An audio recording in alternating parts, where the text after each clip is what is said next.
Hello friends, आप सभी का हमारे यूट्यूब चैनल में बहुत बहुत स्वागत है। दोस्तों, अभी तक की मेरे सारी वीडियोस को लाइक और शेयर करने के लिए धन्यवाद। सब्सक्राइब करने के लिए बहुत बहुत धन्यवाद। दोस्तों, मेरे यूट्यूब चैनल को आप लोग ऐसे ही देखते रहिए, मुझे ऐसे ही सपोर्ट करते रहिए। आप लोगों के प्यार से मैं हूँ, बाकी नहीं हूँ।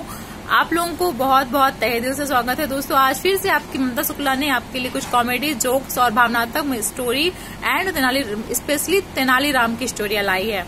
सुनना अच्छा लगे तो लाइक और शेयर। दोस्तों, तेनालीराम की ये स्टोरी कुएं का विवाह पर निर्भर करती है। ये कहानी बहुत ही हंसमुख है और तेनालीराम की चतुराई दिखाई जाती है इसमें। आप लोग को अच्छी लगे तो लाइक और शेयर। एक बार राजा कृष्णदेव राय और तेनालीराम के बीच किसी बात को लेकर विवाद हो गया। तेनालीराम रूठ कर चले गए। 8-10 दिन बीते तो राजा का मन उदास हो गया। राजा ने तुरंत सेवकों को तेनालीराम को खोजने भेजा। आसपास का पूरा क्षेत्र छान लिया, पर तेनालीराम का कहीं आता पता नहीं चला। अचानक राजा को एक तरकीब सूझी। उसने सभी गांवों में मुनादी कराई। राजा अपने राजकीय कुएं का विवाह रचा रहे हैं, इसलिए गांव के सभी मुखिया अपने अपने गांव के कुओं को लेकर राजधानी पहुंचे। जो आदमी इस आज्ञा का पालन नहीं करेगा उसे जुर्माने में 1000 स्वर्ण मुद्राएं देनी होंगी। मुनादी सुनकर सभी परेशान हो गए। भला कुएं भी कहीं लाए ले जा सकते हैं क्या? जिस गांव में तेनालीराम भेष बदल कर रहता था वहां भी यह मुनादी सुनाई दी। गांव का मुखिया परेशान था। तेनालीराम समझ गए कि उसे खोजने के लिए ही महाराज ने यह चाल चली है। तेनालीराम ने मुखिया को बुलाकर कहा, मुखिया जी, आप चिंता न करें, आपने हमें गांव में आश्रय दिया है, इसलिए आपके उपकार का बदला मैं चुकाऊंगा। मैं एक तरकीब बताता हूँ। आप आसपास के मुखियाओं को इकट्ठा करके राजधानी की ओर प्रस्थान करें। सलाह के अनुसार सभी राजधानी की ओर चल दिए। तेनालीराम भी उनके साथ थे। राजधानी के बाहर पहुंचकर वे एक जगह पर रुक गए। एक आदमी को मुखिया का संदेश देकर राज दरबार में भेजा। वह आदमी दरबार में पहुंचा और तेनालीराम की राय के अनुसार बोला, महाराज, हमारे गांव के कुएं विवाह में शामिल होने के लिए राजधानी के बाहर डेरा डाले हैं। आप मेहरबानी करके राजकीय कुएं को उनकी अगवानी के लिए भेजें, ताकि हमारे गांव के कुएं सम्मान दरबार के सामने हाजिर हों। राजा को उनकी बात समझते देर नहीं लगी कि ये तेनालीराम की तरकीब है। राजा ने पूछा, सच सच बताओ कि तुम्हें यह अक्ल किसने दी है? राजन, थोड़े दिन पहले हमारे गांव में एक परदेसी आकर रुका था, उसी ने हमें यह तरकीब बताई है। आगंतुक ने जवाब दिया। सारी बात सुनकर राजा स्वयं रथ पर बैठकर राजधानी से बाहर आए और ससम्मान तेनालीराम को दरबार में वापस लाए। गांव वालों को भी पुरस्कार देकर विदा किया।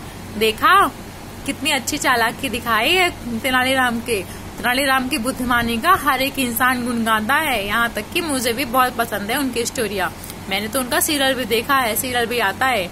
आप लोग भी देखिएगा और अच्छी लगे तो लाइक और शेयर करिएगा। और मेरी वीडियोस को सुनकर आप लोग सीरियल नहीं देख पाते तो क्या हुआ, मैं आपको सुना रही हूँ ना यहाँ पे अच्छी अच्छी स्टोरिया बुद्धिमत्ता की। तो दोस्तों, इसी के साथ आज थोड़ी सी दूसरी भी स्टोरी सुना देती हूँ। अच्छी लगे तो प्लीज लाइक और शेयर। एक दिन राजा, अब ये स्टोरी तेनालीराम की मालूम किस पर डिपेंड करती है? कुत्ते की दुम सीधी। कभी कुत्ते की दुम सीधी हुई है जो तेनालीराम कर देंगे? लेकिन हाँ, हो सकता है भाई, तेनालीराम की बुद्धिमत्ता को तो हम दाद देते हैं। एक दिन राजा कृष्णदेव राय के दरबार में इस बात पर गर्मा गर्म बहस हो रही थी कि मनुष्य का स्वभाव बदला रह सकता है या नहीं। कुछ का कहना था कि मनुष्य का स्वभाव बदला रह सकता है, कुछ का विचार था कि ऐसा नहीं हो सकता, जैसे कुत्ते की दुम कभी सीधी नहीं हो सकती। राजा को एक विनोद सूझा।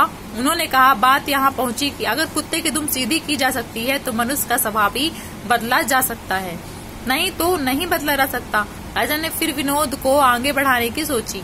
बोले, ठीक है, आप लोग ये बढ़ते प्रयत्न करके देखिए। राजा ने इस 10 चुने हुए व्यक्तियों को कुत्ते का एक एक पिल्ला दिलवाया और 6 मास के लिए हर मास 10 स्वर्ण मुद्राएं देना निश्चित किया। इन सभी लोगों को कुत्ते की दुम सीधी करने का प्रयत्न करना था। इन व्यक्तियों में एक तेनालीराम भी था। शेष 9 लोगों ने इन 6 महीनों में पिल्लों की दुम सीधी करने की बड़ी कोशिश की। एक ने पिल्ले की पूंछ के छोर को भारी वजन से दबा दिया ताकि इससे दुम सीधी हो जाए। दूसरे ने पिल्ले की दुम को पीतल की एक सीधी नली में डाले रखा। तीसरे ने अपनी पिल्ले की पूंछ सीधी करने के लिए हर रोज पूंछ की मालिश करवाई। छठे सज्जन कहीं से किसी तांत्रिक को पकड़ लाए जो कई तरह से पटांग वाक्य बोलकर और मंत्र पढ़कर इस काम को करने के प्रयत्न में जुटा रहा। 7वें सज्जन ने अपने पिल्ले की शल्य चिकित्सा यानी ऑपरेशन करवाया। 8वां व्यक्ति पिल्ले को सामने बिठाकर 6 मास तक प्रतिदिन उसे भांफड़ देता रहा कि पूछ सीधी रखो भाई, सीधी रखो। नवा व्यक्ति पिल्ले को मिठाइयाँ खिलाता रहा कि शायद इससे यह मान जाए और अपनी पूंछ सीधी कर ले। पर तेनालीराम पिल्ले को इतना ही खिलाता जितने से वह जीवित रहे। उसकी पूंछ भी बेजान सी लटक गई, जो देखने में सीधी ही जान पड़ती थी। 6 मास बीत जाने पर राजा ने 10 पिल्लों को दरबार में उपस्थित करने का आदेश दिया। 9 व्यक्तियों ने हट्टे कट्टे और स्वस्थ पिल्ले पेश किए। जब पहले पिल्ले की पूंछ से वजन हटाया तो वह एकदम टेढ़ी होकर ऊपर उठ गई। दूसरी की तुम जब नली में से निकाली गई वह भी उसी समय टेढ़ी हो गई। शेष 7 पिल्लों की पूंछें भी टेढ़ी ही थी। तेनालीराम ने अपने अधमरा सा पिल्ला राजा के सामने कर दिया। उसके सारे अंग ढलक रहे थे। तेनालीराम बोला, महाराज मैंने कुत्ते की दुम सीधी कर दी है। दुष्ट कहीं के, राजा ने कहा, बेचारे निरीह पशु, पर तुम्हें दया भी नहीं आई, तुमने तो इसे भूखा ही मार डाला। इसमें तो पूछ लाने की जितनी शक्ति भी नहीं है। महाराज अगर आपने कहा होता कि इसे अच्छी तरह खिलाया पिलाया जाए तो मैं कोई कसर नहीं छोड़ता, पर आपका आदेश तो इसकी पूंछ को स्वभाव के विरुद्ध सीधा करने का था, जो इसे भूखा रखने से ही पूरा हो सकता था। बिल्कुल ऐसे ही मनुष्य का स्वभाव भी असल में बदलता नहीं है। हाँ, आप उसे काल कोठरी में बंद करके उसे भूखा रखकर उसका स्वभाव मुर्दा बना सकते हैं। तो दोस्तों, तेनालीराम की स्टोरी आप लोगों को कैसी लगी? दोनों स्टोरियाँ कैसी लगी आप लोग हमें कमेंट्स में लिख के जरूर बताइएगा, और like share comments and subscribe जरूर करिएगा दोस्तों। ओके गाइस, आज के लिए इतना ही है बस। अब आपकी हमता जाना चाहेगी, जा रही हूँ। बाय बाय, अलविदा, take care, have a nice day, sweet dreams.